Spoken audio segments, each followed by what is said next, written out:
Bismillahirrahmanirrahim. Assalamualaikum warahmatullahi wabarakatuh. Waalaikumsalam warahmatullahi wabarakatuh. Sebelum kita mulai perkuliahan siang hari ini, kita berdoa dulu ya. Berdoa, silakan.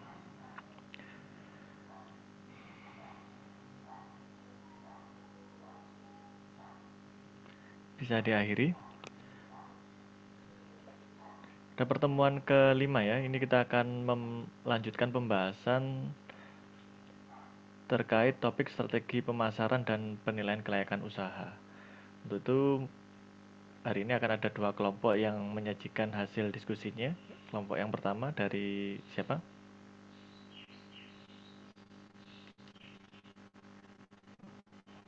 Dari kelompok 9, Bapak. Kelompok 9 ada Mbak Fiona dengan Saya, lalu ada Saudari Farah dengan Saudari Ivana. baik, ada Mbak Fiona, ada Mbak Farah dan Mbak Ivana. Ya, nanti silakan selama presentasi boleh interaktif gitu ya. Temannya boleh ditanyai, yang kelihatan ngelamun-ngelamun itu bisa langsung dipanggil. Misalkan, Mas Dani, apa itu pemasaran? Gitu langsung aja, nggak apa-apa. Boleh seperti itu, silakan. Saya beri kesempatan untuk share screen dan memulai presentasinya. Silakan.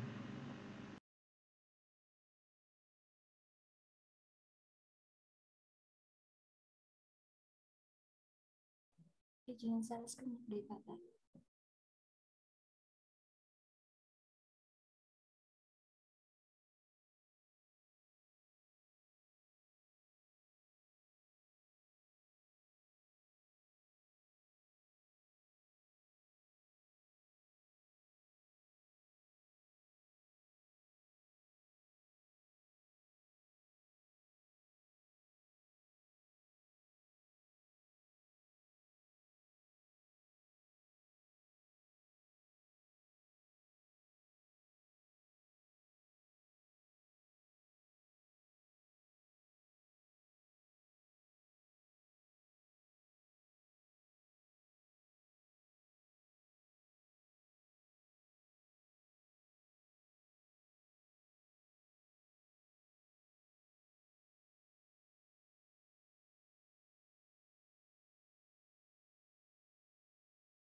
Baik, saya mulai.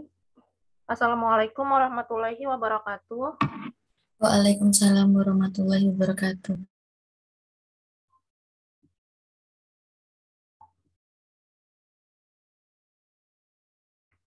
Baik, kami dari kelompok 9 akan membahas mengenai topik yang pertama, yaitu strategi pemasaran. Sebelumnya kami akan memperkenalkan diri dahulu.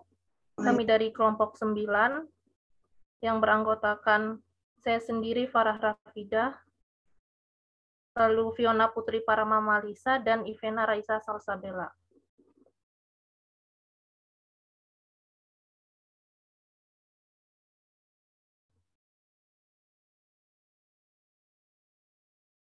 Langsung saja kita masuk ke topiknya, yaitu strategi pemasaran. Namun sebelumnya saya ingin meminta pendapat teman-teman tentang apa itu strategi pemasaran. Bagi teman-teman yang ingin mencoba berpendapat, bisa langsung raise hand atau menyalakan mic-nya. Silakan Mas Dani.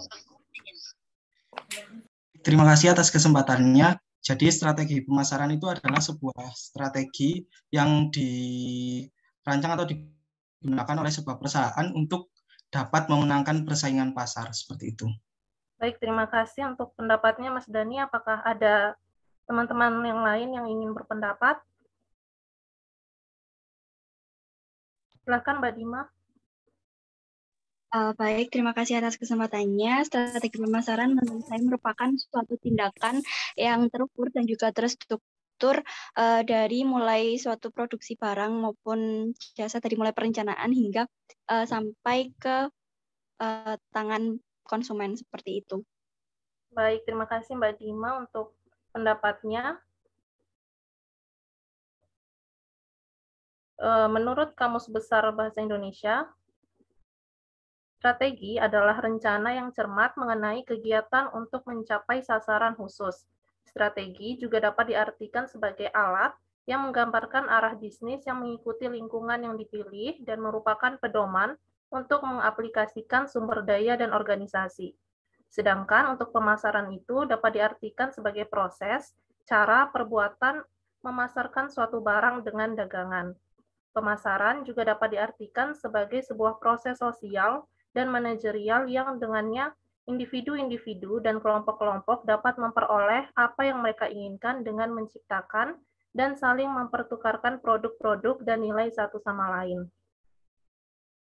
Jadi, menurut Sofyan Asauri, sama seperti yang telah disampaikan oleh Dima dan Mas Dani tadi, strategi pemasaran itu merupakan rencana yang menyeluruh, terpadu, dan menyatu di bidang pemasaran yang memberikan panduan tentang kegiatan yang akan dijalankan untuk dapat tercapainya tujuan pemasaran suatu perusahaan.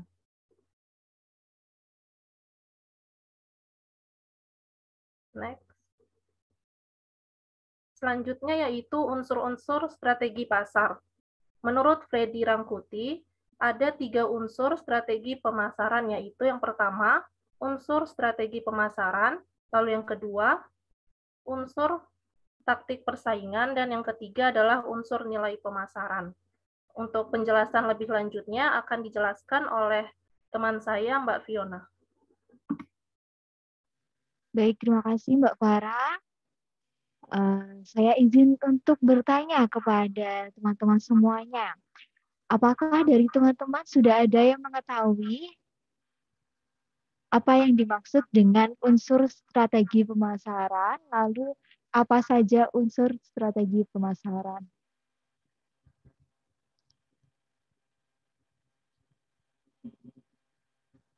Mohon maaf, ini share screen-nya sepertinya terkendala.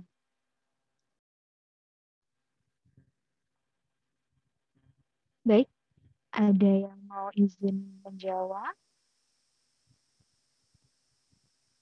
mengenai unsur-unsur dari strategi pemasaran?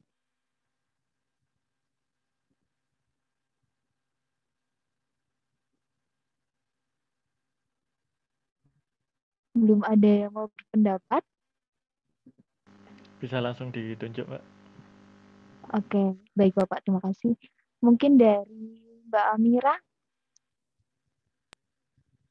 ada pendapat mengenai unsur dari strategi pemasaran?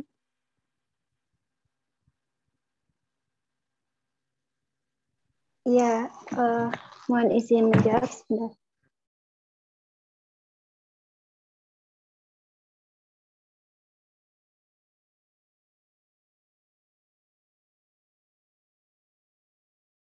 Iya, silakan Mbak Amira.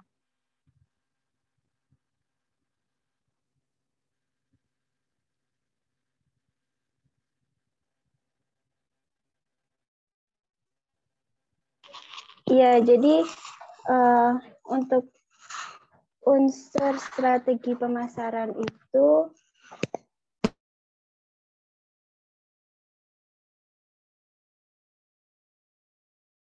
seperti segala unsur yang mencakup beberapa strategi dalam pemasaran, seperti apa yang diperlukan atau mungkin apa yang perlu dipersiapkan ketika menyusun suatu strategi pasar seperti itu. Baik, terima kasih untuk Mbak Amira. Selanjutnya dari Mas Cahyo, apakah mau ada menanggapi? Terima kasih. Saya izin menambahkan mungkin unsur strategi pemasaran itu seperti penentuan produk, mungkin terus penentuan pasar, sama itu strategi promosi. Mungkin yang lain bisa menambahkan.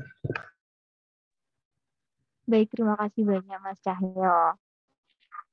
Selanjutnya bisa di next slide-nya. Ya.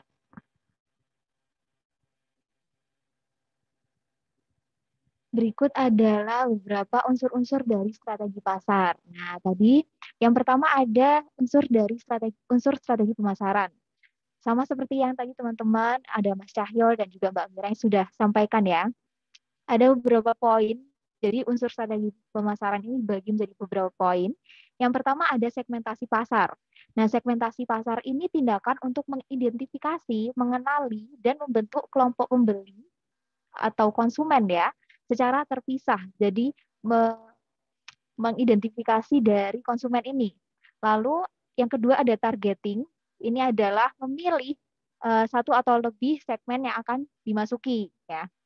Karena kan ada beberapa, mungkin sasaran pasarnya ada beberapa seperti itu. Lalu yang ketiga adalah positioning. Positioning di sini adalah tindakan menetapkan posisi pasar. Tujuannya apa? Tujuannya untuk membangun dan juga mengkomunikasikan keunggulan produk yang ada di pasar kepada konsumen yang menjadi target.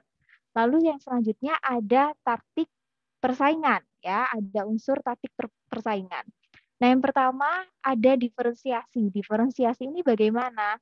Adalah pembeda antara produk sendiri dengan produk lain, sehingga dari konsumen dapat mengenali, oh kalau misalnya brand ini itu bergerak di bidang ini, seperti itu. Lalu yang kedua ada bauran pemasaran. Ini meliputi produk, lalu harga, promosi, dan juga tempat. Next. Baik, ini untuk bauran pemasaran, tadi ada beberapa ya. Yang pertama ada produk. Produk ini adalah segala sesuatu yang memiliki nilai di pasar sasaran, ya. Dan manfaat serta kepuasan dalam bentuk barang dan jasa. Ada beberapa strategi untuk menentukan produk yang mau kita pasarkan. Meliputi yang pertama ada penentuan logo, atau misalnya punya moto tersendiri. Lalu merek, kemasan, dan juga labelnya, ya. Lalu yang kedua, price atau harga. Ini menjadi satuan ukur mengenai mutu dari suatu produk dan merupakan unsur bauran pemasaran yang fleksibel. Tujuan penetapan harga ini untuk apa? Untuk bertahan hidup khususnya. Lalu memaksimalkan laba ya, keuntungan. Memperbesar market share-nya, mutu produknya, dan juga untuk bersaing di pasar tentunya. Lalu yang ketiga adalah promotion. Promotion di sini adalah pemberian informasi tentang suatu produk kepada konsumen. Menjadi faktor yang dominan dalam pemasaran ya. Karena dalam pemasaran pasti kita melakukan promosi. Lalu yang terakhir ada place atau tempat. Tempat yang strategis dan sangat penting dalam pemasaran khususnya untuk mendistribusikan produk kepada konsumen. Selanjutnya. Baik, untuk yang selanjutnya tadi ada yang C ada unsur nilai pemasaran ya.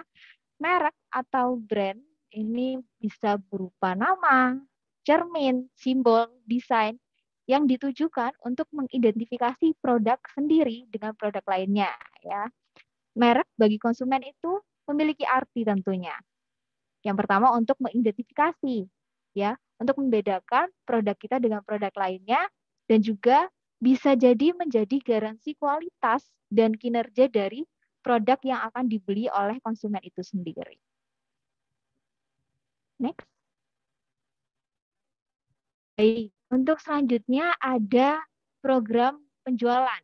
Terdapat beberapa variabel strategi yang paling baik untuk program penjualan. Yang pertama ada periklanan ya. Periklanan ini tujuannya untuk menjual atau meningkatkan penjualan barang atau jasa yang ada. Lalu yang kedua ada personal selling. Personal selling ini biasanya salesman seperti itu ya.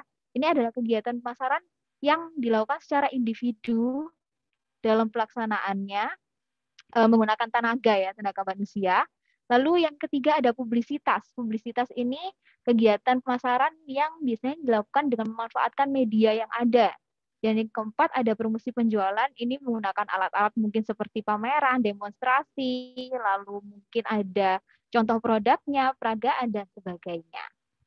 Baik, untuk yang selanjutnya akan dilanjutkan oleh rekan saya, Mbak Ivana.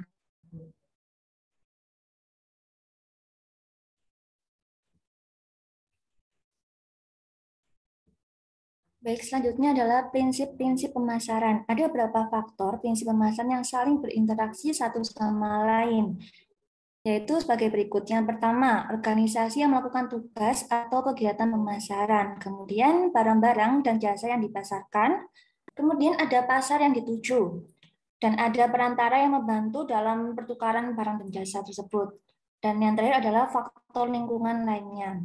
Elemen-elemen dalam prinsip pemasaran berorientasi pada konsumen, sehingga pemasaran yang baik akan memberikan kepuasan bagi semua pihak. Nah, teman-teman, di sini apakah ada yang bisa membantu saya menjelaskan salah satu jenis strategi pemasaran? Silakan bisa raise hand. Baik, silakan Mbak Cahyani. Ya, terima kasih Mbak Ive. Jadi ada 4 jenis strategi pemasaran, yaitu yang pertama ada direct selling atau pemasaran langsung, kemudian ada internet media, kemudian yang ketiga ada point of purchase, dan yang keempat ada internet marketing. Seperti itu Mbak Ivi. Baik, terima kasih atas jawabannya Mbak Cahyani. Mbak Lilia ingin menambahkan, silakan. Jadi, salah satu jenis strategi pemasaran yaitu yang saya ketahui yaitu strategi integrasi vertikal, di mana strategi pemasaran integrasi vertikal ini memungkinkan perusahaan dapat mengendalikan para distributor, pemasok atau pesaing. Baik, terima kasih. Jawaban dari Mbak Cahyani dan Mbak Lilia sudah sangat baik. Saya lanjutkan.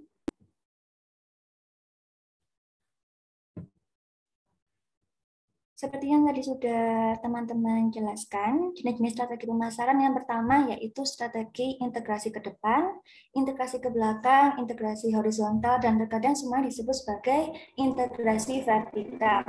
Strategi integrasi vertikal memungkinkan perusahaan dapat mengendalikan para distributor, pemasok, ataupun pesaing. Kemudian yang kedua yaitu strategi intensif penetrasi pasar dan pengembangan produk, dan terkadang disebut sebagai strategi intensif karena semuanya memerlukan usaha-usaha intensif jika posisi persaingnya perusahaan dengan produk yang hendak ditingkatkan.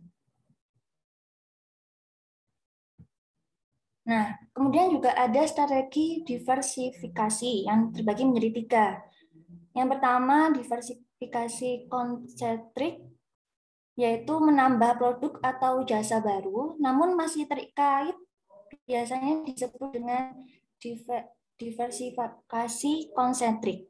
Kemudian ada diversifikasi horizontal, yaitu menambah produk atau jasa baru yang tidak terkait untuk pelanggan yang sudah ada. Jadi konsentrik dan horizontal ini satunya terkait, satunya tidak terkait. Kemudian strategi diversi konglomerat adalah menambah produk atau jasa baru. Kemudian selanjutnya ada strategi defensif atau disebut sebagai strategi berbalik, turn around. Pada strategi ini, rasionalisasi biaya dirancang untuk memperkuat kompetensi pembeda dasar organisasi. Dan yang terakhir adalah strategi umum menurut Porter. Terdapat 3 landasan strategi yang dapat membantu organisasi memperoleh keunggulan kompetitif, yaitu keunggulan biaya, diferensiasi, dan fokus. Baik, itu saja yang dapat kami sampaikan. Lebih dan kurangnya kami mohon maaf. Saya kembalikan lagi kepada Pak Baru Rizky.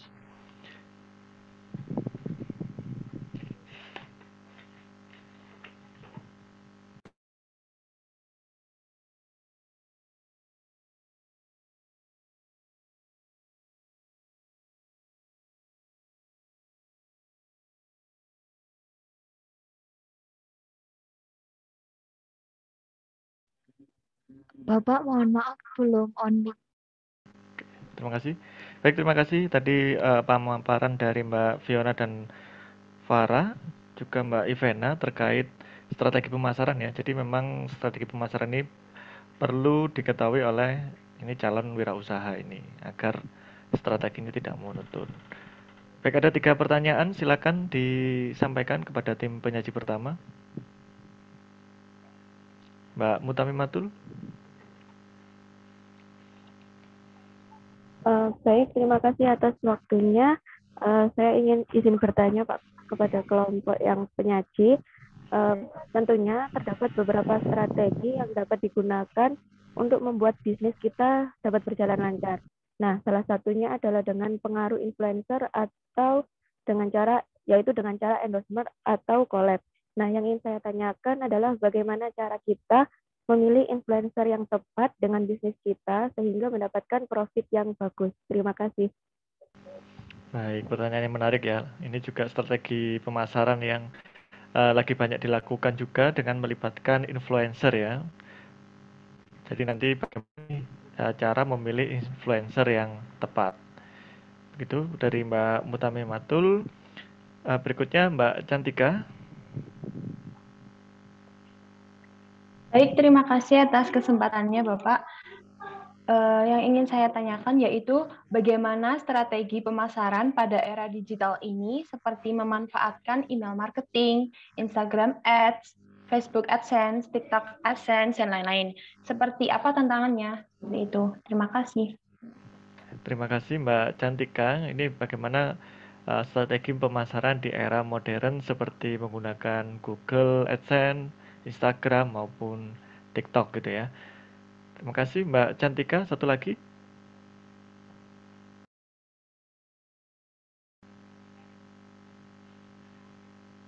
Mbak Dahlia, silakan.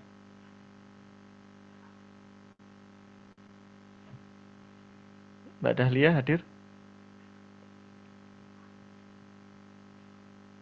Hadir Bapak. Silakan. Mohon maaf tadi kepencet Bapak. Nah, Mbak, silakan diberi pertanyaan kepada tim penyaji.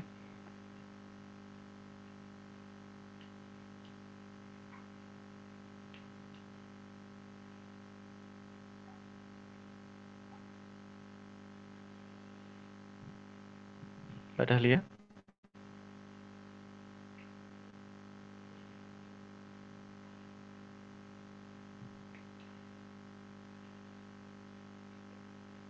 Baik, saya izin bertanya nggih. Silakan. Bagaimana untuk cara menentukan strategi pemasaran yang tepat untuk produk yang akan kita jual sehingga penjualannya bisa mendapatkan banyak keuntungan di pemasaran? Baik, dari Mbak Dahlia menanyakan strategi pemasaran yang tepat agar mendapatkan banyak keuntungan, gitu ya. Baik, sudah 3 pertanyaan yang telah disampaikan. Kita berikan sedikit waktu untuk tim pertama ini untuk berdiskusi. Kita lanjut dulu ke topik yang kedua, yaitu bagaimana penilaian kelayakan usaha. Nah, ini tim siapa ini yang akan menyajikan hasil diskusinya? Oke Bapak, kami dari kelompok 10. Saya Amira Siani, Lutfi, dan Puput. Mbak Amira, Mbak Lutfi, dan? Saudari Puput. Mbak Puput. Silakan Mbak Amira dan tim ya.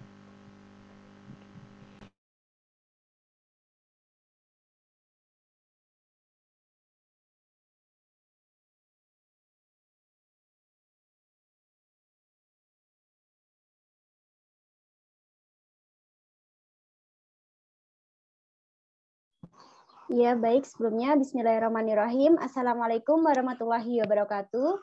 Kami dari kelompok 10, offering P4, mata kuliah kewirausahaan, akan mempresentasikan mengenai penilaian kelayakan usaha. Sebelumnya, next slide, perkenalkan dulu anggota dari kelompok 10. Yang pertama, saya sendiri, Amira Siani.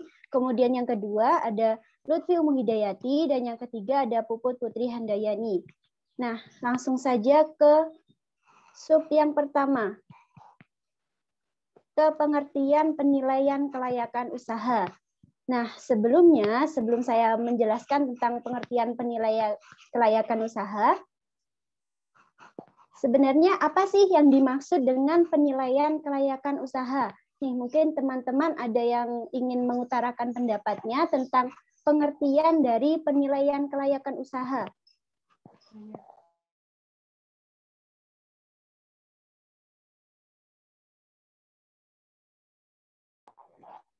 Ya, Mbak Maya mungkin. Baik, saya akan mencoba menjawab mengenai penilaian kelayakan usaha. Jadi menurut saya penilaian kelayakan usaha itu cara cara yang ditempuh untuk menentukan layak tidaknya suatu usaha itu untuk dilaksanakan. Ya, baik sekali Mbak Maya. Terima kasih untuk jawabannya. Kemudian selanjutnya mungkin Mbak Cahyani ingin menambahkan. Silakan. Terima kasih. Hampir sama seperti yang dikatakan oleh Mbak Maya. Jadi kelayakan usaha itu adalah kegiatan untuk mengetahui tentang usaha atau kegiatan bisnis yang akan dijalankan dalam rangka untuk menentukan layak atau tidak usaha kita. Seperti itu, Mbak. Ya, baik. Kurang lebih benar ya. Selanjutnya, langsung saja saya jelaskan mengenai pengertian dari penilaian kelayakan usaha. Jadi penilaian kelayakan usaha itu adalah suatu kegiatan yang mempelajari secara mendalam tentang suatu kegiatan usaha atau bisnis yang dijalankan dalam rangka menentukan layak atau tidaknya usaha tersebut dijalankan. Nah, studi kelayakan usaha ini menyangkut berbagai aspek, baik itu dari aspek hukum, sosial, ekonomi, budaya, aspek pasar dan pemasaran, aspek teknis dan teknologi, sampai dengan aspek manajemen dan keuangannya. Kemudian menurut para ahli, menurut Hussein Umar, studi kelayakan usaha atau bisnis itu adalah suatu penelitian terhadap rencana bisnis yang tidak hanya menganalisis layak atau tidaknya bisnis tersebut dibangun, tetapi juga pada saat dioperasikan secara rutin dalam rangka pencapaian keuntungan yang maksimal untuk waktu yang tidak ditentukan. Kemudian yang menurut Kasmir dan Jafar, studi kelayakan bisnis atau usaha itu adalah suatu kegiatan yang akan dijalankan dalam rangka menentukan layak atau tidaknya usaha tersebut dijalankan. Nah, kemudian selanjutnya, ketujuan studi kelayakan usaha. Nah, sebelum saya menjelaskan tentang 5 tujuan ini, mungkin dari teman-teman ingin menyebutkan 5 tujuan dari studi kelayakan usaha ini apa saja. Mungkin satu orang satu bisa, atau mungkin ada yang mau menyebutkan semuanya bisa. Monggo, saya persilahkan. Oke, dari Mas Dani terlebih dahulu. Monggo. Baik, terima kasih atas kesempatannya, Mbak. Di sini saya akan menyebutkan 2 saja ya, untuk sisanya nanti bisa dijawab oleh Mbak Tarisa dan Mbak Maya. Jadi Satu saja, Mas. Oh ya, untuk tujuannya, salah satu tujuan dari melakukan penilaian kelayakan usaha itu adalah salah satunya itu menghindari resiko kerugian. Seperti itu. Ya, baik, benar. Ya, terima kasih Mas Dani. Selanjutnya mungkin dari Mbak Maya. Tujuan lain dari studi kelayakan ini itu untuk memudahkan pengawasan.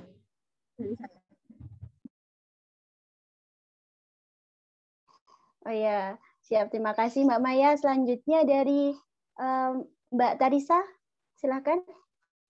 Untuk tujuan yang ketiga yaitu memudahkan perencanaan. Ya, benar. Kemudian selanjutnya dari Mbak Dima. Ya, silakan Mbak Dima. Selanjutnya yaitu memudahkan pengendalian. Ya, baik, benar. Kemudian selanjutnya dari Mbak Rizka, yang terakhir. Ya, jadi untuk tujuan yang terakhir ini untuk memudahkan pelaksanaan pekerjaan. Ya, baik. Terima kasih teman-teman untuk jawabannya. Semuanya kurang lebih benar ya. Nah, langsung saja saya akan menjelaskan untuk tujuan yang pertama menurut dari kelompok kami ya. Yang pertama itu menghindari resiko kerugian. Nah, dalam hal ini fungsi studi kelayakan itu adalah untuk meminimalisir risiko yang tidak diinginkan, baik itu risiko yang dapat dikendalikan maupun yang tidak dapat dikendalikan. Kemudian yang kedua, yaitu memudahkan perencanaan. Jadi perencanaan ini meliputi berapa jumlah dana yang diperlukan, kapan usaha akan dijalankan, di mana lokasi akan dibangunnya usaha, siapa saja yang akan melaksanakannya, bagaimana cara melaksanakan, berapa besar keuntungan atau laba yang akan diperoleh, kemudian bagaimana sistem pengawasan jika terjadi suatu penyimpangan. Ya, seperti itu untuk memudahkan perencanaan-perencanaannya. Kemudian yang ketiga, yaitu memudahkan pelaksanaan dari pekerjaan. Jadi dengan adanya rencana yang telah disusun itu saat pelaksanaannya itu akan lebih mudah karena sudah melakukan suatu studi kelayakan usaha tersebut. Kemudian yang keempat adalah memudahkan pengawasan. Jadi pengawasan ini perlu dilakukan agar tidak terjadi penyimpangan dari rencana yang telah disusun atau direncanakan tadi. Kemudian yang terakhir ada memudahkan dalam pengendalian, yaitu tujuannya untuk mengendalikan pelaksanaan pekerjaan yang melenceng atau menyimpang sehingga tidak keluar dari tujuan dari pembangunan atau pembuatan usaha tersebut. Seperti itu. Selanjutnya akan dijelaskan oleh rekan saya.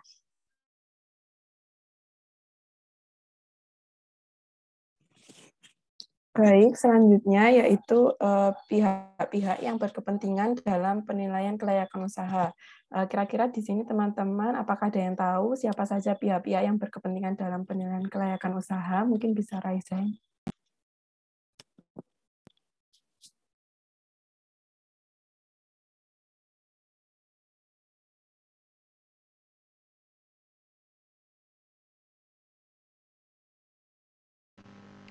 Bisa langsung ditunjuk Mbak Lutfi? Ya, baik. Mungkin dari Mbak Ayu Fatimah ada ide.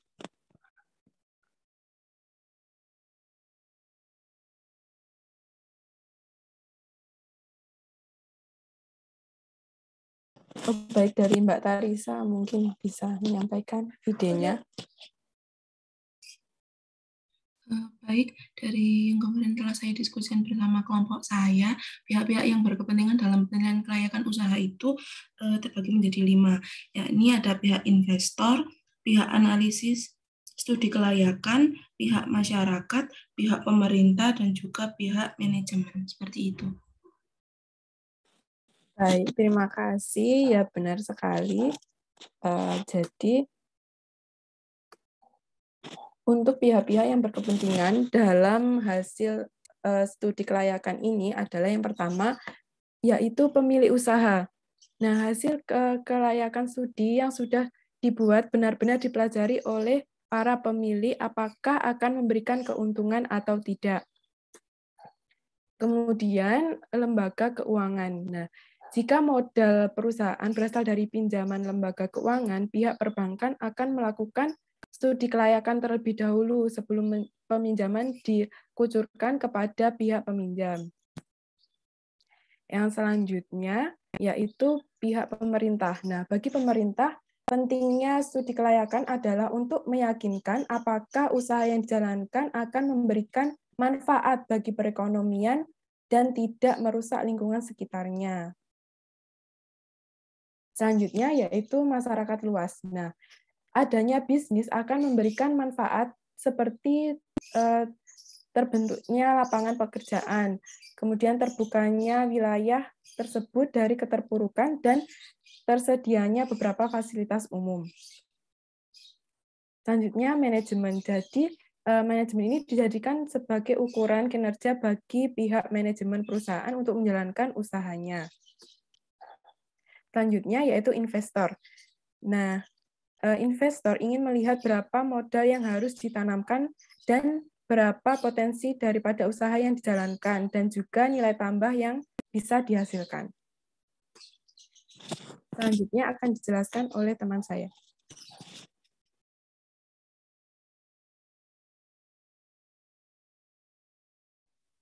Baik, selanjutnya yaitu mengenai aspek-aspek dalam penilaian kelayakan usaha. Untuk teman-teman, adakah yang tahu apa saja dari aspek-aspek yang diperlukan dalam penilaian kelayakan usaha?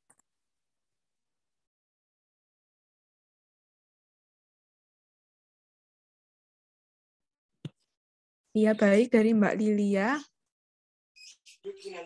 Jadi aspek-aspek dalam penilaian kelayakan usaha itu ada 7. Yang pertama ada aspek hukum, yang kedua ada aspek pasar dan pemasaran, yang ketiga aspek keuangan, yang keempat aspek teknik atau operasi, Yang kelima, aspek manajemen atau organisasi. Yang keenam, aspek ekonomi sosial. Dan yang terakhir, aspek dampak lingkungan. Terima kasih atas jawabannya Mbak Lilia. Iya, sangat benar, juga sudah lengkap. Untuk selanjutnya akan dibahas pada slide berikutnya. Next. Yang pertama yaitu ada aspek hukum. Nah, dalam aspek ini yang dibahas yaitu mengenai masalah kelengkapan dan keabsahan dokumen perusahaan, mulai dari bentuk badan usaha sampai izin-izin yang dimiliki. Nah, kelengkapan dan keabsahan dokumen ini sangat penting karena hal ini merupakan dasar hukum yang harus dipegang apabila di kemudian hari timbul masalah pada usaha. Untuk selanjutnya yaitu ada aspek pasar dan pemasaran. Untuk teman-teman, adakah yang tahu aspek pasar dan pemasaran itu seperti apa? Mohon pendapatnya.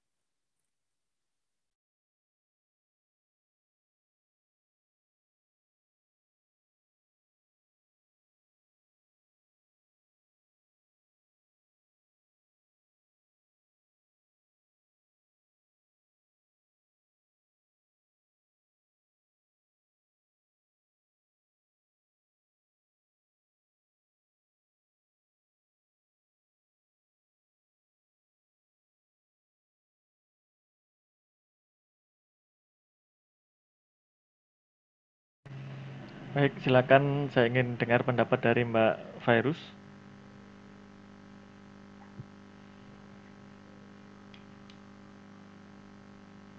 Mbak Virus? Hadir, Bapak. Nah, silakan.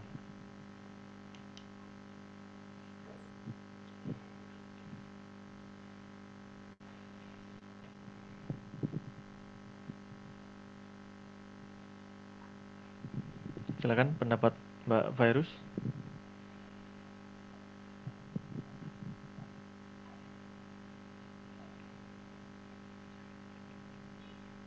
Oke, lebih diperhatikan lagi ya kalau temannya presentasi. Berikutnya Mas Hamam.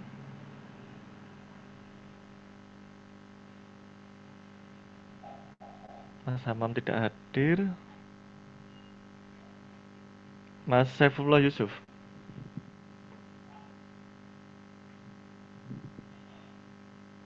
Juga tidak hadir. Mbak Puput. Saya yang presentasi. Oh, yang presentasi ya, maaf. Mbak Rahma. Nggak hadir juga. Ini nggak hadir juga. MBKM, Bapak. Oh, MBKM ya. Kemudian ada Mbak Rizky Ferial.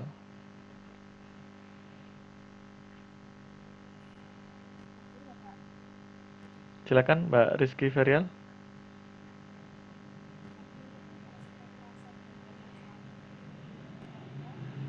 Suaranya masih kecil ya.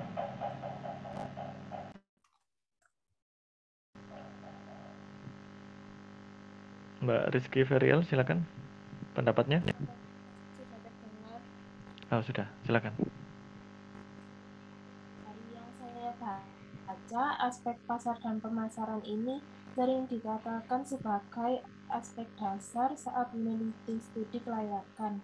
Analisis ini dilakukan untuk mengetahui apakah produk yang ditawarkan memiliki peluang untuk berhasil di pasaran. Sekian, apa sudah cukup? Bagaimana Mbak Puput?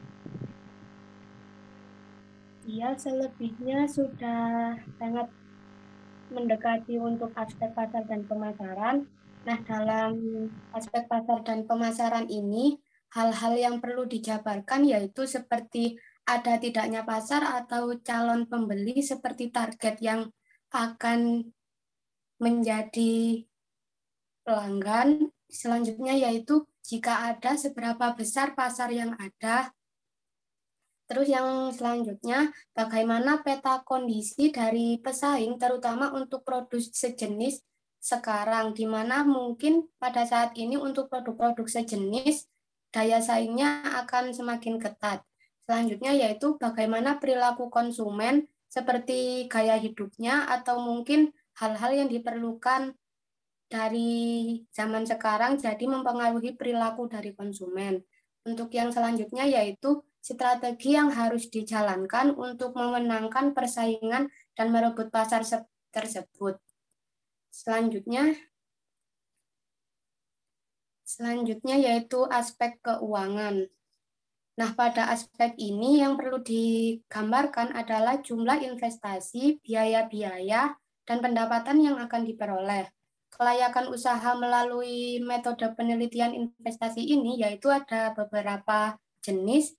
Yang pertama yaitu payback period atau seberapa lama uang yang diinvestasikan itu akan kembali.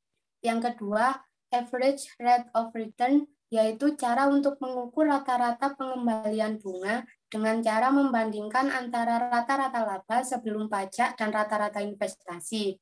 Selanjutnya yaitu net present value atau selisih nilai antara kas bersih dengan investasi selama umur investasi. Untuk yang keempat yaitu internal rate of return atau alat untuk mengukur tingkat pengembalian hasil intern. Untuk yang terakhir, profitability index yaitu rasio untuk mengukur atau membandingkan antara penerimaan bersih yang akan datang dengan nilai sekarang dengan pengeluaran investasi selama umur investasi berlangsung. Selanjutnya yaitu mengenai aspek teknik atau operasi. Ada yang tahu aspek teknik dan operasi membahas apa saja? Silakan Mbak Sanas.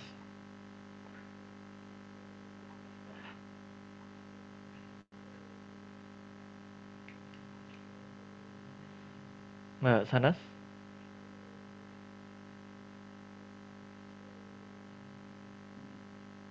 Mbak Sanas hadir?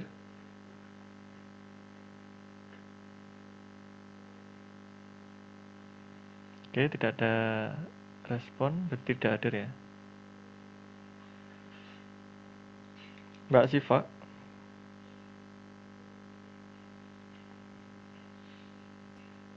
Iya. Silakan Mbak Siva. Iya. Saya jawab aspek teknologi suatu tentang hal dengan teknologi dan suatu usaha. Jadi misal strategi produk teknologi akan digunakan dan lain gitu. Baik, terima kasih. Masih sedikit putus-putus ya. Kita mungkin lihat satu lagi dari Mbak Tarisa.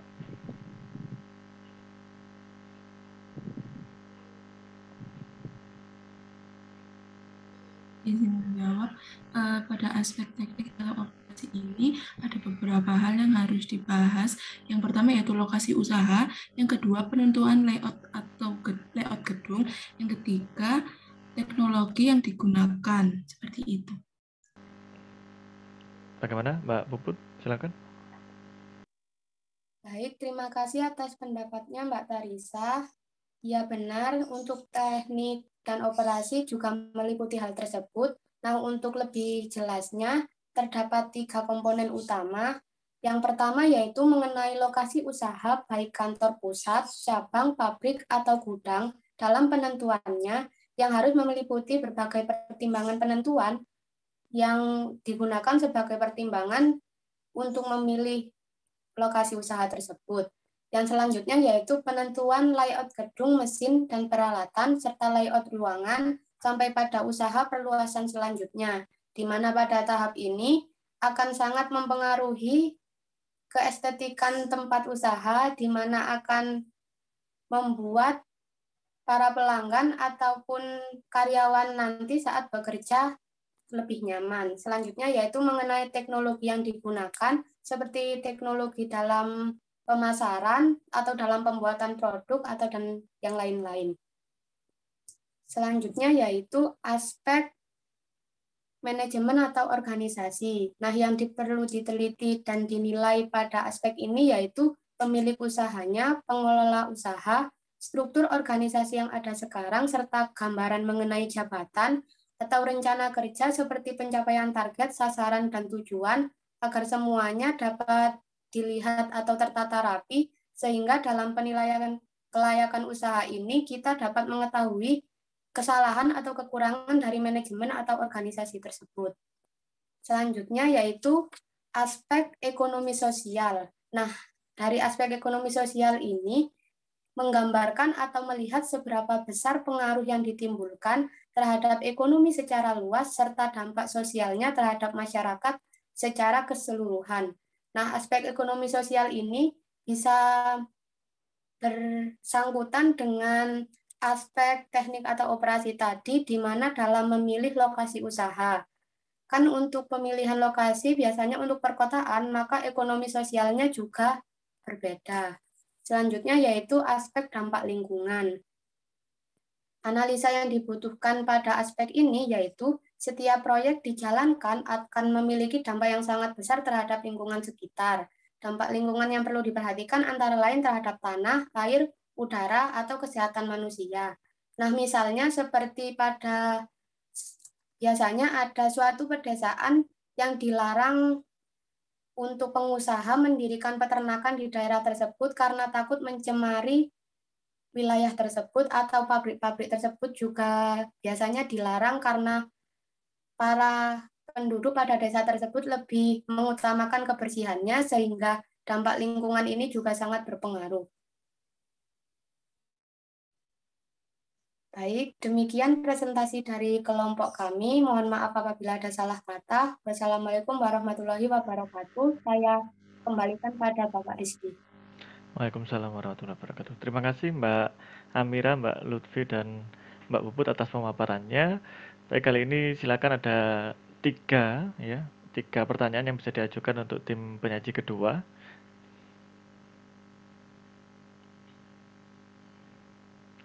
Silakan Mbak Dima. Baik Bapak, terima kasih atas kesempatannya.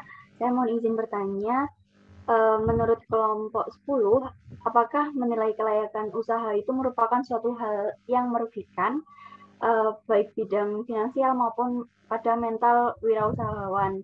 Misalkan wirausahawan yang sudah matang terkait rancangan usahanya, namun mentalnya down kembali karena uji ini, karena penilaian ini, maksudnya seperti itu. Apakah ada suatu kerugian yang menjadi resiko dalam proses menilai usaha tersebut?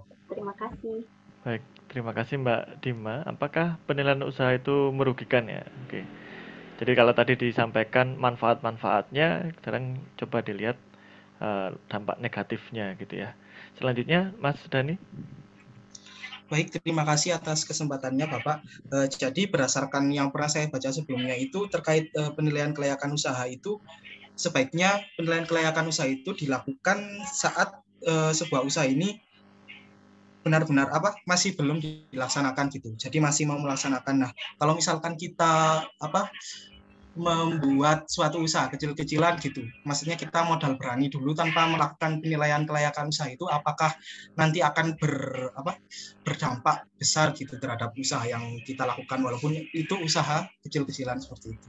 Terima kasih. Baik, terima kasih Mas Dani. Bagaimana penilaian kelayakan usaha untuk usaha kecil-kecilan gitu ya? Apakah diperlukan atau bagaimana? Gitu. Baik, berikutnya yang ketiga Mbak Rizka. Baik, terima kasih atas kesempatannya. Nah, tadi kan tujuan dari penilaian kelayakan usaha ini untuk menentukan layak atau tidaknya usaha. Namun setelah melakukan penilaian kelayakan usaha, tentunya masih terdapat kemungkinan usaha yang kita bangun nantinya tidak berhasil. Nah, kira-kira apa faktor yang menyebabkan hal tersebut terjadi supaya nanti bisa kita antisipasi dalam bisnis yang kita bangun? Oke, terima kasih Mbak Rizka ya. Ini antisipasinya seperti apa yang harus dilakukan. Sudah 3 pertanyaan, silakan didiskusikan oleh kelompok ya terkait jawabannya. Sebelum kita dengarkan pendapat atau jawaban dari kelompok pertama atas pertanyaan yang tadi disampaikan di awal ya. Nah, ini bisa dijadikan latihan gitu ya, sebagai seorang guru. Tentunya seorang guru harus bisa memancing siswanya bagaimana siswa itu aktif. Seringkali kalau gurunya mengajar daring itu kebanyakan ya lewat gitu aja, entah siswanya yang ketiduran lah atau siswanya yang eh, ya banyak aktivitas lain yang dilakukan gitu ya, multitasking. Kan anak sekarang tuh sukanya multitasking gitu ya. Makan sambil main game, makan sambil nonton, sambil ngerjain tugas, ngemil, multitaskingnya banyak. Sedangkan kalau kita bicara fisika ya, fisika itu kan membutuhkan eh, ya konsentrasi yang tinggi. Jadi bagaimana guru berinteraksi, nah itu harapannya manfaat lain yang bisa Anda petik dari bagaimana menyajikan hasil diskusi atau presentasi. Selain itu juga saya masih melihat feedback yang diberikan itu masih apa ya. Jadi kalau ada temannya yang berpendapat feedbacknya itu seperti kurang ikhlas gitu kurang mendalam gitu. Artinya semua feedbacknya sama.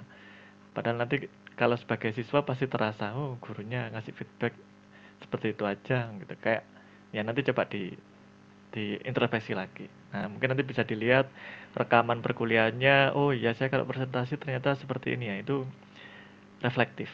Ya, reflektif itu refleksi, pemantulan, ngaca gitu ya istilahnya. Ya, nanti biar tahu. Karena kan ini pendidikan. Oke, terlepas dari sebagai pendidik ya, ini topiknya kewirausahaan. Kita coba dengarkan hasil diskusi dari tim pertama yang tadi terkait strategi pemasaran. Silakan dari timnya Mbak Fiona, Mbak Farah, dan Mbak Ivena.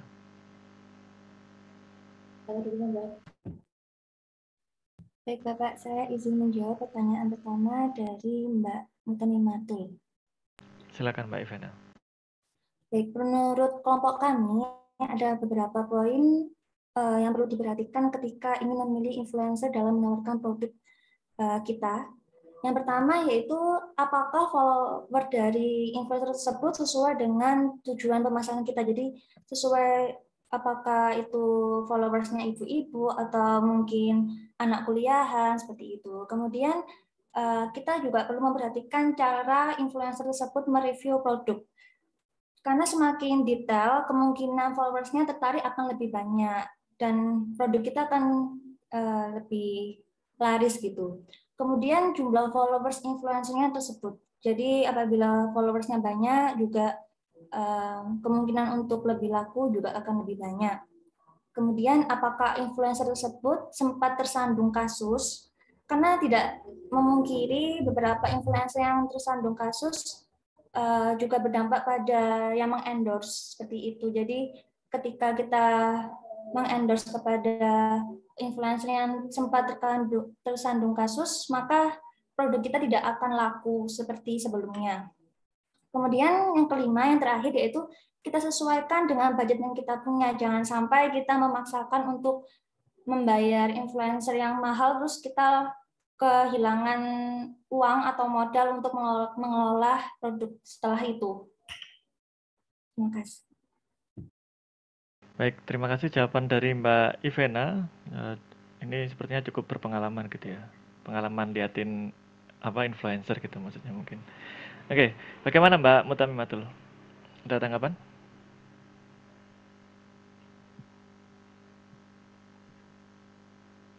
Mbak Mutamimatul?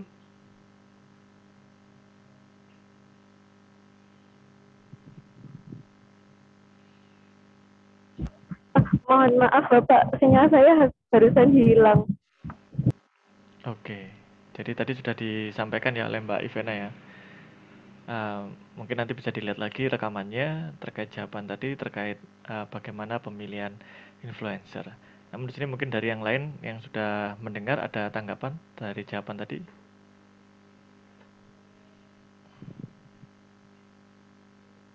Sebenarnya kalau bicara dengan influencer ya, di sini saya merasa bahwa Anda termasuk tahu gitu ya, bahwa di dalam suatu produk kita itu membutuhkan influencer. Paling tidak kita bisa bekerjasama dengan influencer untuk memaparkan produk. Jadi nanti ya, karena ini masih jarang saya temui ketika PKMK atau PMW itu ada yang berencana terikat dengan bekerjasama dengan influencer. Seperti mungkin misalkan bisa dengan duta kampus atau dengan Mawapres atau Mawapres FMIPA, bisa dengan seperti itu ya. Karena seperti produk-produk atau lomba-lomba ya, seperti yang PKM atau LIDM, itu sangat jarang memperhatikan strategi ini. Namun di sini mungkin kita akan bahas dua arah gitu ya. Tadi kalau tadi jawaban atau pertanyaan dari Mbak Mutamimatul adalah terkait kita sebagai penyedia usaha ya, pemilik usaha bekerja sama dengan influencer. Kita harus memilih influencer yang seperti apa. Bagaimana kalau dibalik ya? Misal kita sebagai seorang influencer, bagaimana harus memilih atau katakanlah bagaimana harus menentukan mau bekerja sama dengan siapa gitu. Mungkin ada tanggapan dari Mbak Ivana?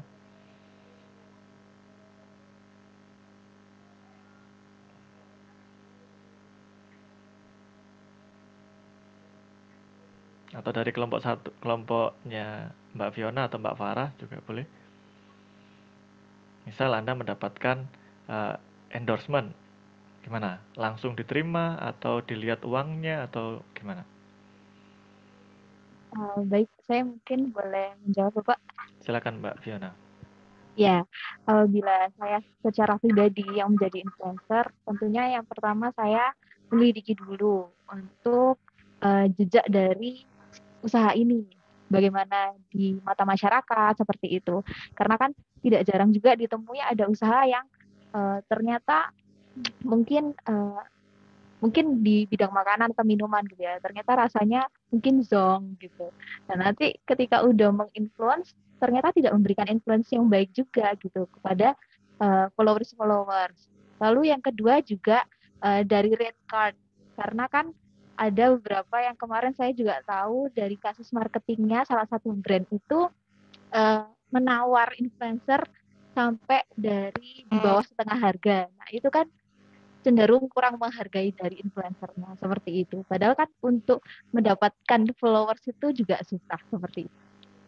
Oke, dilihat track record brandnya, kemudian dilihat berapa tarifnya gitu ya. Karena kan ya nggak susah sih dapat follower, kan banyak yang fiktif juga, kita juga nggak tahu ya. Oke, mungkin satu lagi yang bisa memberikan sudut pandang berbeda.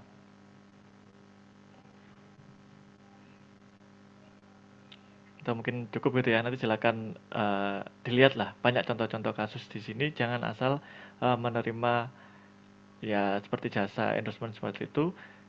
Dan memang karena akhir-akhir ini juga ada ya yang misalkan seorang influencer yang terkena kasus hukum karena ternyata produk yang ditawarkan itu juga ilegal. Nah itu malah akhirnya juga berbahaya. Jadi ini juga harus Anda perhatikan karena pekerjaan zaman sekarang ini macam-macam ya, tidak seperti dulu. Sekarang bikin konten aja sudah bisa dapat duit ya, bikin promosi produk aja sudah dapat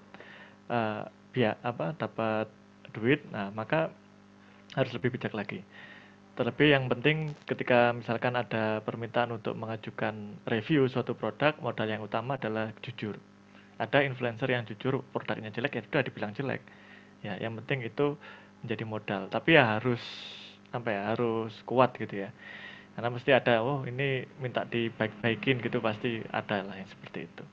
Oke, pertanyaannya menarik sebenarnya dari Mbak Mutamimatul. Saya yang tadi tidak sempat mendengarkan ya, mungkin dari jawaban Mbak Ivana.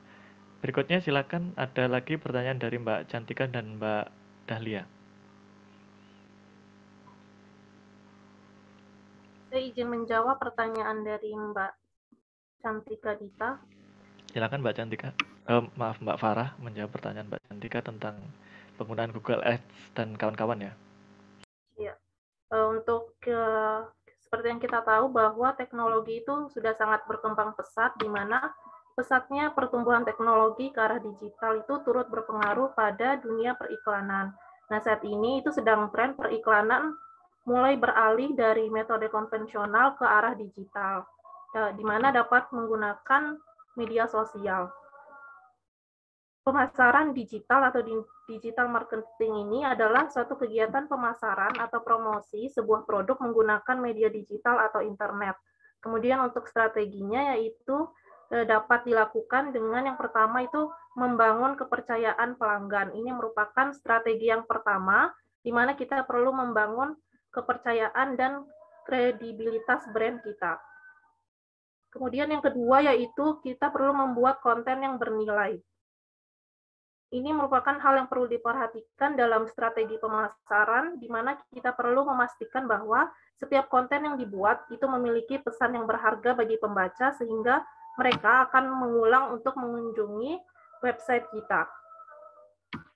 Kemudian yang ketiga yaitu membagikan pengetahuan terkait produk, yaitu dengan berbagi pengetahuan atau informasi ringan tentang produk yang kita pasarkan. Kemudian yang keempat, menggunakan gambar yang atraktif. Penggunaan gambar yang atraktif ini mampu menarik perhatian pelanggan dengan cepat. Lalu yang kelima itu fokus pada platform sosial media yang sesuai dengan target market kita. Menggunakan banyak media sosial yang banyak tanpa adanya fokus yang jelas, itu akan sangat tidak efektif.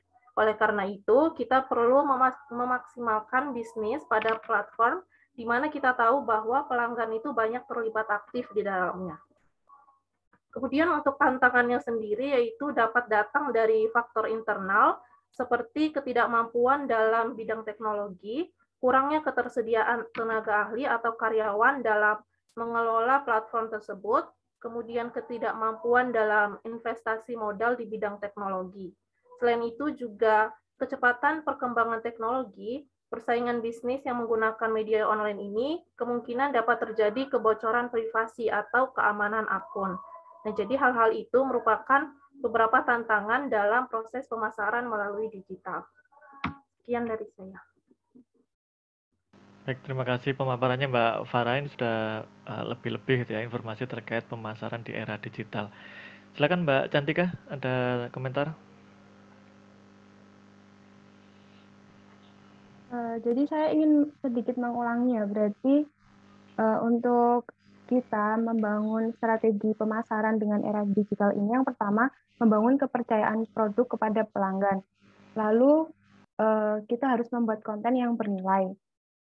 Terus informasi ringan tentang produk yang kita jual, lalu gambar yang atraktif, dan menyesuaikan platform dengan medsos yang digunakan. Lalu untuk tantangannya itu kurangnya tenaga ahli, pengetahuan tentang medsos, lalu kurangnya manajemen keuangan modal dalam beriklan. Seperti itu ya. Iya, benar sekali Mbak Tita. Terima kasih atas informasinya. Baik, terima kasih Mbak Cantika dan Mbak Farah. Jadi memang di era modern ini banyak cara ya. Bahkan yang sebenarnya ada itu juga seperti apa ya, buzzer gitu ya. Itu juga bisa untuk strategi marketing. Memang apa ya, terdengarnya negatif ya, karena kan sering digunakan untuk permainan politik, tapi juga itu bisa untuk strategi marketing. Buzzer itu semacam ya, mungkin kalau di era real ya, dalam kehidupan atau dulu-dulu itu buzzer seperti ibu warisan mungkin ya. Jadi yang ngomongin suatu produk rame-rame akhirnya dari mulut ke mulut. Nah, akhirnya produk itu jadi tahu. Jadi lebih untuk meramaikan promosi suatu produk itu ada buzzer. Jadi buzzer itu ada jasanya.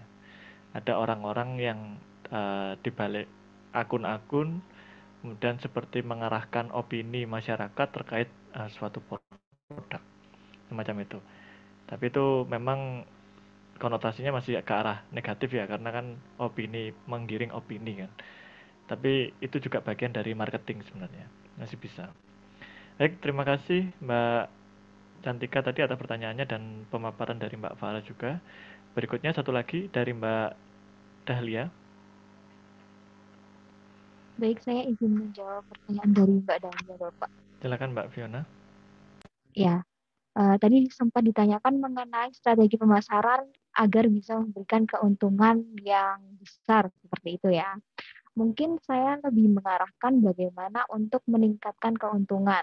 Karena bila kita mau mulai usaha, langsung kita menarget mendapatkan keuntungan yang besar, itu menurut saya secara pribadi juga banyak hal yang harus dipertimbangkan seperti itu. Nah, apabila kita mau meningkatkan keuntungan, itu tentunya juga harus memperhatikan strategi pemasaran yang ada. Tadi kan ada beberapa unsur ya dari strategi pemasaran. Seperti kita harus melihat targetnya, segmentasi pasarnya, terus kita juga harus positioning-nya juga harus baik seperti itu ya. Nah, kalau misalnya sudah berjalan dengan baik, nah baru nanti misalnya kira-kira apa ya kira-kira inovasi yang bisa dilakukan dalam berjalannya usaha tersebut. Misalnya mau menambah produk, atau misalnya menambah layanan, atau misalnya penjualannya ditingkatkan, atau misalnya nilai jualnya ditingkatkan. Dengan syarat kalau misalnya nilai jualnya ditingkatkan juga ada yang bisa kita berikan gitu ya ke konsumen. Terus misalnya mau memperluas konsumennya, memperluas pasarnya gitu. Atau mungkin mau meningkatkan jumlah produknya dalam bentuk besar. Dan di era teknologi juga, itu kan pasti kita akan mengikuti tren ya. Jadi itu pentingnya supaya kita itu juga mengikuti tren-tren yang ada, seperti itu. Terima kasih. Baik. Terima kasih Mbak Fiona. Bagaimana Mbak Dahlia? Baik, Bapak, sudah cukup. Terima kasih atas jawabannya, Mbak Fiona. Ya, terima kasih Mbak Fiona dan Mbak Dahlia. Jadi memang kalau tadi disampaikan strategi untuk agar keuntungannya besar gitu ya. Jangan sampai bilang, wah ini saya mau cari keuntungan besar Pak, jadi tidak mau promosi, tidak mau bikin poster, mahal, lebih baik ngirit biar nanti untungnya besar. Nah itu bukan seperti itu ya. Kalau pengen untung besar, maka juga perlu modal yang besar ya. Dalam artian modalnya ada dulu, kemudian efektif dan efisiennya ya lihat dari strategi pemasaran yang dipilih. Misalkan mau bikin bimbingan belajar, ya maka nanti yang di-endorse ya dilihat apakah anak ini tergolong menjadi image siswa yang berpendidikan, yang pinter, yang berprestasi atau enggak, misalkan gitu. Atau mau dilihat lingkup pasarnya, dilihat, wah ini di sekitar rumah sudah banyak bimbel-bimbel besar. Nah itu perlu strategi khusus berarti kalau misalkan oh ini banyak saingan nih, tapi saingannya itu mereka menyasar kalangan menengah ke atas, ya sudah ambil lingkup yang kalangan menengah ke bawah gitu misalkan. Nah itu bagian juga dari strategi pemasaran. Seperti misalkan restoran ya, misalkan atau rumah makan memberikan gratis makan puasnya 1.000 orang pertama, itu juga bagian dari strategi yang nantinya masuk ke modal. Nah itu kan pasti minus tuh kan, dari 1.000 orang pertama pasti minus, baru nanti balik modalnya itu setelah beberapa bulan, itu juga harus dihitung. Jadi harus diperhatikan, jangan sampai sebelum balik modal itu kolaps duluan ya, jadi harus bisa antisipasi ya. Nah itu tadi sudah dijelaskan juga oleh kelompok ya, bagaimana harus tahu kapan balik modalnya.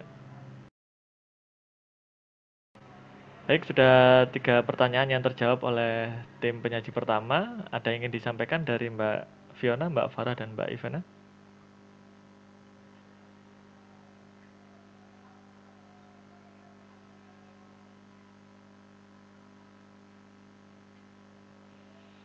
Baik, jika tidak ada, saya nanti titip ya, ada closing statement tentang strategi pemasaran dari kelompok pertama ya, untuk para calon wirausaha ini ya, karena sebentar lagi Anda akan praktek. Nah, jadi coba disiapkan closing statement untuk membekali para calon wirausaha ini. Terima kasih tim 1, kita ketemu lagi nanti di akhir sesi untuk penyampaian closing statement. Di tim kedua, penyaji kedua, ada Mbak Amira, Mbak Lutfi, dan Mbak Puput. Tadi sudah ada 3 pertanyaan yang disampaikan oleh Mbak Dima, Mas Dani, dan Mbak Rizka. Nah ini silakan ditanggapi. Saya serahkan kepada tim penyaji kedua. Baik, terima kasih atas waktunya Bapak. Saya akan menanggapi pertanyaan dari Mbak Dima, yaitu apakah menilai kelayakan usaha merupakan suatu hal yang merugikan, baik di bidang finansial maupun mental wirausahawan, dan apakah ada kerugian yang menjadi resiko dalam proses menilai tersebut. Seperti yang sudah kita ketahui, menilai kelayakan usaha ini merupakan suatu kegiatan yang untuk menentukan apakah suatu usaha ini layak dijalankan atau tidak. Nah, tentunya hal ini dapat merugikan karena bisa mengakibatkan usaha yang didirikan ini gagal. Namun, sebaliknya dengan melakukan penilaian kelayakan usaha ini, pengusaha atau wirausahawan bisa mengetahui terlebih dahulu ke depannya usahanya ini akan berlanjut atau tidak, sehingga dapat membantu pengusaha untuk mengambil keputusan yang tepat tentunya. Terima kasih. Baik, terima kasih Mbak Lutfi atas jawabannya. Bagaimana Mbak Dima? Baik, terima kasih Mbak Lutfi atas jawabannya. Mohon izin untuk menanggapi deh. Jadi untuk menilai kelayakan usaha ini memang merugikan. Untuk kerugiannya itu bisa saja membuat usahanya itu gagal seperti itu. Namun lepas dari itu bisa membuat usahanya itu semakin awet seperti itu ya. Terima kasih banyak. Sampun Bapak. Ya, terima kasih Mbak Dima. Memang merugikan dalam artian kalau hasilnya ternyata usahanya tidak layak ya. Maka sebelum lakukan penilaian kelayakan usaha, ya harus dipersiapkan dulu bahwa usahanya itu benar-benar layak. Kalau suatu usaha itu mendapat penilaian layak, bagus, maka tingkat kepercayaan dari konsumen itu juga akan meningkat. Sama halnya kalau misalkan di sekolah atau misalkan di jurusan fisika itu ya, melakukan akreditasi, mengajukan akreditasi untuk tingkat internasional, yaitu harus siap. Jangan sampai nanti ketika diajukan ternyata malah wah ini tidak layak ini, wah itu pasti akan merugikan. Tapi karena sudah mendapatkan akreditasi, sudah layak, dan sekarang masyarakat sudah tahu bahwa jurusan fisika di FMIPA UM itu memiliki akreditasi internasional, maka tingkat kepercayaan masyarakat itu akan meningkat. Nah, nanti akan berpengaruh kepada input yang masuk ke dalam lembaga, itu kalau kita bicara tentang jurusan. Tapi kalau bicara dengan wirausaha, maka nanti kita akan bisa tahu subjek atau orang-orang yang terkait gitu ya. Misalkan kalau di dalam bimbingan belajar ya, saya dulu awalnya yang tertarik untuk les, untuk bimbingan itu ya masyarakat sekitar. Tapi ketika sudah mulai mendapatkan kepercayaan, sudah sering posting bahwa oh ini loh murid kita yang berprestasi, habis juara olimpiade, habis ini. Nah, itu mulai luas, mulai sampai Araya, sampai Permata Jingga, daerah Sukun. Wah, itu tanpa harus ke sana gitu ya. Dalam artian dengan awal kemudian ada prestasi yang dijadikan strategi pemasaran, nah itu bisa meluas. Baik, terima kasih Mbak Dima dan tadi dari Mbak Lutfi ya. Berikutnya masih ada dari Mas Dani dan Mbak Rizka. Ya, baik, izin menjawab pertanyaan dari Mas Dani. Jadi tadi pertanyaan dari Mas Dani, apakah akan menimbulkan dampak atau pengaruh yang besar ketika kita menjalankan usaha kecil-kecilan dan tidak melakukan penilaian kelayakan usaha? Ya, jadi menurut kami, ya pastinya akan menimbulkan beberapa dampak dan pengaruh yang besar ketika kita tidak melakukan usaha, tidak melakukan survei penilaian kelayakan usaha, walaupun usaha yang kita bangun itu kecil-kecilan. Karena apa? Karena yang pertama, mungkin nanti akan terjadi tidak teridentifikasinya masalah potensial yang mungkin saja akan mengganggu jalannya usaha. Akibatnya, jika kita tidak tahu bagaimana cara menghadapi suatu permasalahan atau tidak antisipasi dengan melakukan penilaian kelayakan usaha, bisa saja nanti usaha kita akan gagal atau mungkin akan lebih banyak masalah-masalah yang terjadi dan tidak mendapat laba yang besar begitu.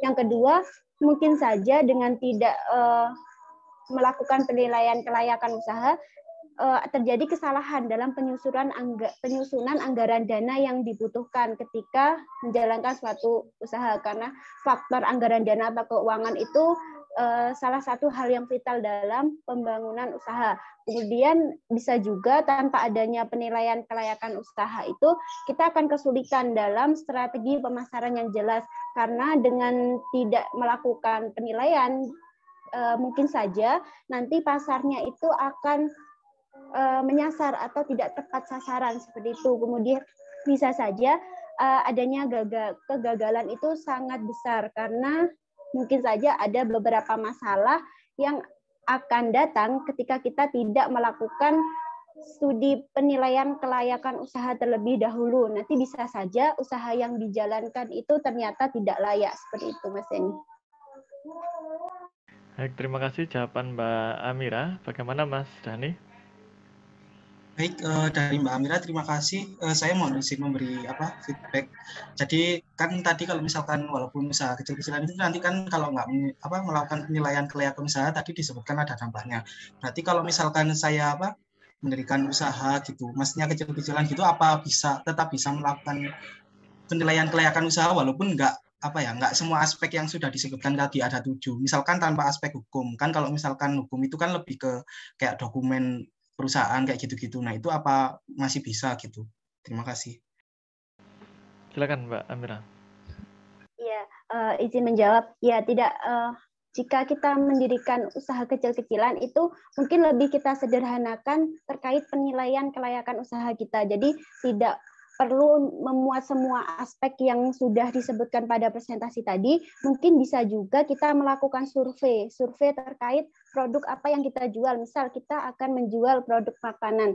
Nah, itu bisa kita lakukan survei dengan kita membuat produknya terlebih dahulu, terus kita melakukan survei untuk dicobakan ke keluarga atau mungkin ke tetangga-tetangga untuk melihat responnya, apakah produk kita yang kita jual ini layak untuk dipasarkan, apakah nantinya layak untuk dijual seperti itu. Jadi mungkin bisa dengan melakukan survei-survei seperti itu jika usaha yang kita bangun itu kecil-kecilan. Jadi tetap ada adanya penilaian kelayakan usaha agar usahanya ini meminimalisir terjadi kegagalan atau mungkin terjadi permasalahan yang tidak diinginkan di tengah jalan. Seperti ini, Mas Dani. Baik, bagaimana Mas Dani? Ada tanggapan lagi? Baik, insya Allah sudah cukup Bapak dari saya. Oke, sekarang kalau begitu, misal Mas Dani punya usaha kecil, mau dilakukan penilaian usaha atau gimana Mas? Ya, kalau berdasarkan dari jawaban Mbak Amira tadi, tetap melakukan penilaian usaha, walaupun nanti nggak semua aspek itu ya Pak, mungkin lebih sederhana, tetap melakukan penilaian kelayakan usaha, misalkan dari aspek pasar dan pemasarannya, kemudian dari aspek nanti teknis dan operasinya itu gimana, kan itu berhubungan nanti kayak membuat produknya itu gimana, terus kapasitas yang akan kita buat produksinya itu kayak gimana gitu. Ya, benar sekali Mas Dani ya. Jadi walaupun kita tidak, misalkan suatu usaha itu tidak mencukupi semuanya ya, mencakup semua aspek dari kelayakan usaha, tapi di situ Mas Dani jadi tahu, oh ternyata usaha saya itu kurang dasar hukumnya. Oh ternyata usaha saya itu dalam prosesnya kurang seperti ini. Nah itu akhirnya dapat menjadi masukan bagi pemilik usaha.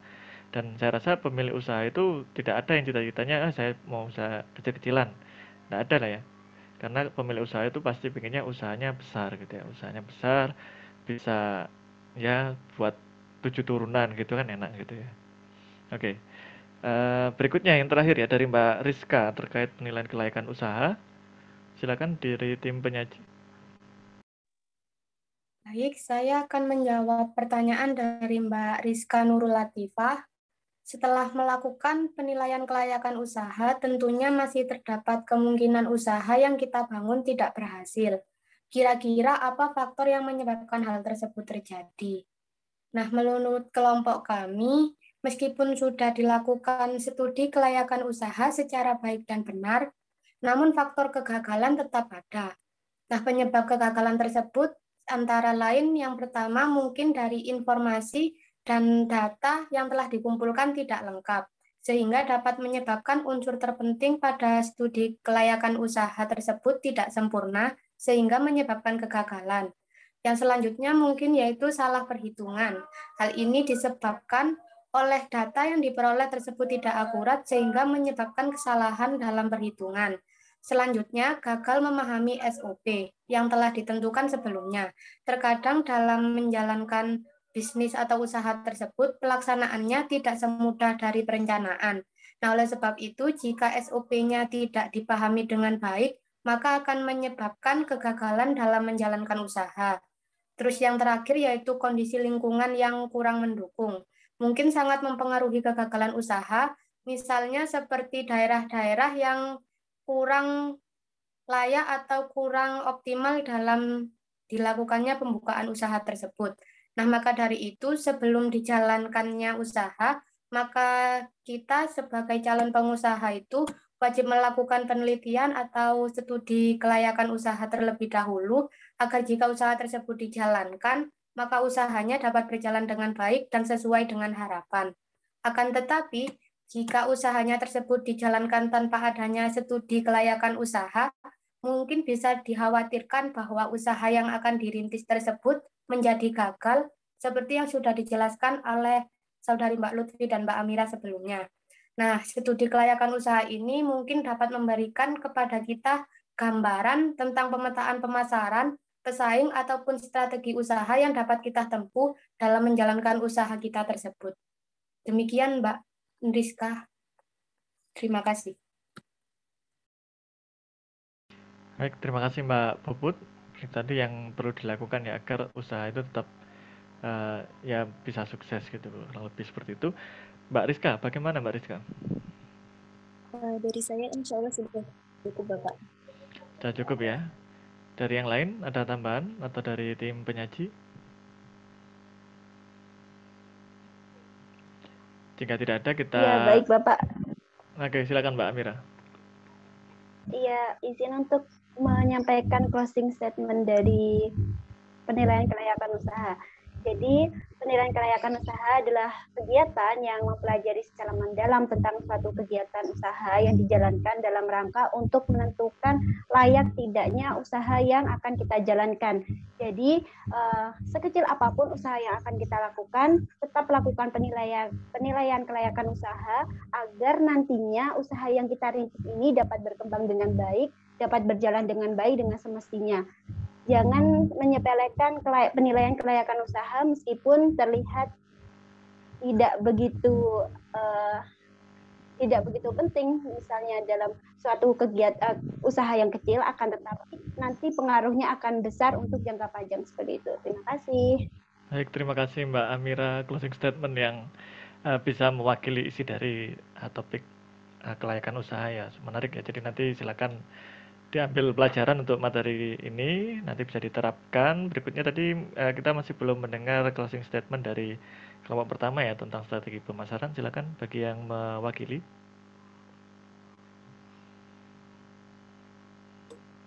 Baik, saya izin menyampaikan closing statement dari kelompok pertama.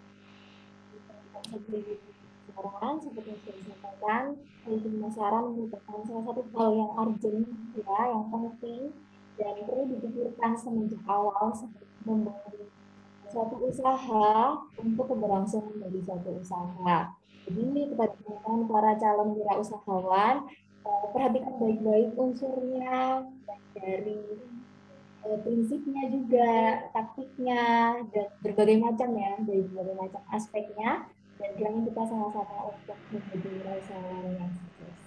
Amin, amin ya rabbal alamin. Oke, terima kasih Mbak Fiona, Mbak Farah, Mbak Ivena, dan dari Mbak Amira juga, Mbak Lutfi dan Mbak Puput yang sudah memberikan pemaparan terkait strategi pemasaran dan penilaian kelayakan usaha. Semoga materi kali ini bisa menjadikan bekal bagi kita semua untuk menjalankan suatu usaha, bisa untuk membuat suatu usaha itu berkembang dan menjadi besar, tidak pupus di tengah jalan gitu ya. Harapannya nanti semua bisa menjadi wirausahawan yang sukses. Itu saja untuk pertemuan kali ini, kurang lebihnya mohon maaf, semoga bisa bermanfaat untuk semuanya. Saya akhiri, wassalamualaikum warahmatullahi wabarakatuh. Waalaikumsalam warahmatullahi wabarakatuh. Terima kasih Pak. Terima kasih Pak.